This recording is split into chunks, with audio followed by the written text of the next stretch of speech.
Bonjour à tous. Aujourd'hui, observez des cellules au microscope, séance TP. Vous êtes prêts? C'est parti.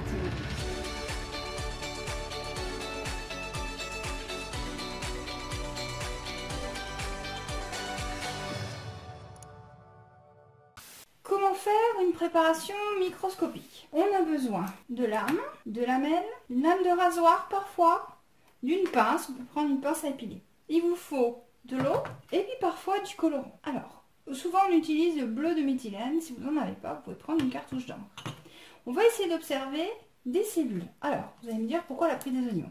Parce que sur l'oignon, en détachant les écailles de l'oignon, on peut tout simplement, donc là j'en ai déjà un petit bout là qui est décollé, on peut récupérer la peau qui est à l'intérieur de l'écaille d'oignon pour observer les cellules. Alors si on a un peu de mal à la décoller, il suffit de prendre une grosse écaille, de la couper, la casser en deux. Alors attention, hein, on ne récupère pas l'extérieur. Regardez l'intérieur. Vous voyez? On a une peau qui se décolle. C'est cette peau-là qu'on va prendre et qu'on va mettre sur la lame. Je vais découper un petit bout de cette peau. Alors si vraiment c'est trop gros, vous pouvez utiliser des ciseaux fins pour découper un petit carré. Vous voyez, alors là j'ai carrément découpé un énorme morceau. Voilà, donc ça c'est encore trop gros. Voilà. Là j'ai une petite bande. Avant de faire le montage, toujours mettre de l'eau. Donc au collège ou au lycée, vous avez des piscettes d'eau. À la maison, vous avez le pinceau. Mettez hop, une goutte. Vous prenez votre petit bout, vous le mettez dans la goutte. Et là, il va falloir mettre la lamelle. Alors, la lamelle, c'est le passage le plus important. Les lamelles souvent sont collées ensemble. Vous faites attention de bien les séparer. Il faut n'en avoir qu'une dans la main. C'est très très fragile. Donc là, apparemment, j'en ai qu'une. C'est bon. Alors, la lamelle, elle se tient entre les deux doigts. Donc, le but, c'est que la lamelle, elle adhère complètement sur la lame. C'est-à-dire qu'elle fasse le vide entre elle et la lame. Donc, il faut donc étaler l'eau partout. Donc, ce que vous faites, vous tenez la lamelle entre vos doigts.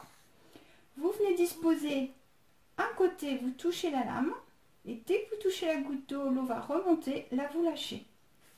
Et tapotez un petit peu, c'est une bulle d'air, chassez-la. Vous avez tous déjà mis des écrans verts trempés sur vos portables. C'est la même chose. Voilà, donc il faut chasser les bulles d'air. Et là, vous avez donc votre morceau d'épiderme d'oignon qui est coincé entre la lame et la lamelle. Si c'est bien fait, vous pouvez retourner. Ça ne tombe pas. C'est que vous avez bien fait le vide. Toute l'eau s'est étalée entre la lame et la lamelle. Maintenant, vous allez pouvoir mettre ça au microscope et observer. Voici ce qu'on observe, l'épiderme d'oignon au grossissement x100. On voit des cellules accrochées les unes aux autres, plutôt de forme rectangulaire. Et cet ensemble de cellules accrochées donc forme ce qu'on appelle un tissu. Un tissu est un ensemble de cellules qui ont la même fonction, qui jouent le même rôle. Donc ici l'épiderme, c'est-à-dire la peau de l'oignon. Si l'élément à observer est trop transparent, on va devoir mettre un colorant. Donc ici, une petite goutte d'eau et puis une petite goutte de bleu. Pas trop. Alors toujours avoir un bout d'essuie-tout avec vous. Parce que là, vous voyez, je trouve que mon colorant il est un peu foncé. Donc je vais en absorber. Tâche les doigts. J'espère que pour le coup, ce ne sera pas trop clair. Alors, je vais prendre donc un petit bout de mon épiderme qui reste. Je vais le mettre dedans. Alors, certains professeurs vous feront mettre le morceau d'épiderme et par-dessus la goutte d'eau. D'autres vous mettront la goutte d'eau et après l'épiderme. Chacun sa technique. L'essentiel est que quand vous positionnez la lame, vous la positionnez bien. Donc, on reprend la lame entre les deux doigts. On vient se plaquer contre la lame. Dès qu'on touche l'eau, on lâche. Tac. Et là, on appuie. Si ça déborde un peu, on aspire avec le sopalin. Attention, si vous collez le sopalin trop près de la lamelle, il va absorber toute l'eau qui est dessous. Vous n'aurez plus rien. Si c'est bien fait, ça tient. Ça ne doit pas glisser. Si votre lamelle glisse, c'est qu'il y a trop d'eau. Il faut en aspirer avec le sopalin. Donc là, on va laisser le colorant pénétrer un petit peu et on va faire les observations au microscope. Donc là maintenant, voici l'épiderme d'oignon coloré au bleu. On distingue dans chaque cellule un petit rond bleu, c'est ce qu'on appelle le noyau. Alors comment mettre en évidence la structure d'une cellule végétale? Les cellules végétales sont toutes accrochées les unes aux autres. Et là, on a pris un épiderme d'oignon qu'on a coloré avec un colorant qu'on appelle le rouge neutre pour mettre en évidence le cytoplasme et le noyau bien rouge. Sauf que vous voyez qu'on dirait qu'à l'intérieur de toutes ces briques collées les unes aux autres, il y a des poches rouges qui se sont détachées des parois. En fait, on a créé ce qu'on appelle une plasmolyse.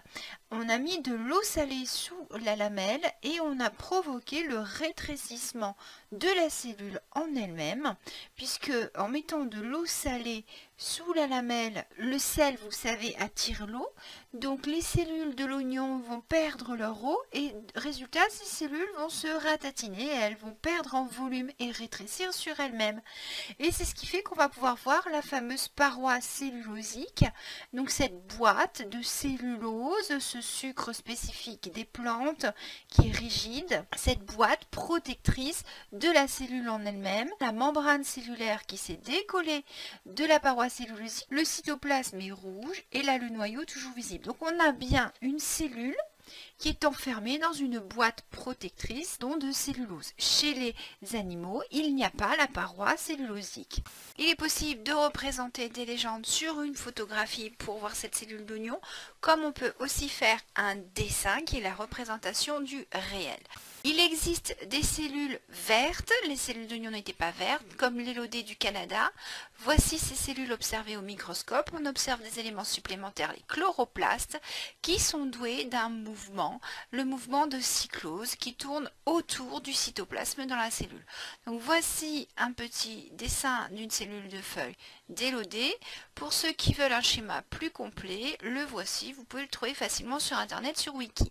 Certaines cellules sont des algues unicellulaires, elles sont douées également de mouvement. Si on met dans une petite cuve des eugènes, on cache la moitié de la cuve, on s'aperçoit que les eugènes migrent du côté où il y a de la lumière, ça se voit très bien vu de dessus. Voici des cellules de l'épithélium buccal, donc de l'intérieur de votre bouche, qu'on récupère par un coton-tige et qu'on colore au bleu. Voici le dessin, donc là les cellules ont été détachées par le frottis du coton-tige. Il existe des animaux unicellulaires qui sont capables de se déplacer, comme le protozoaire que vous voyez ici en train de grignoter de la pourriture. Donc ça, j'ai récupéré ça au fond de mon vase quand on laisse traîner les fleurs trop longtemps. Voici une belle photo de protozoaire qui a été prise sur Wiki et qu'on va pouvoir légender. On va retrouver la membrane, le cytoplasme, le noyau, les vésicules digestives et les cils vibratiles.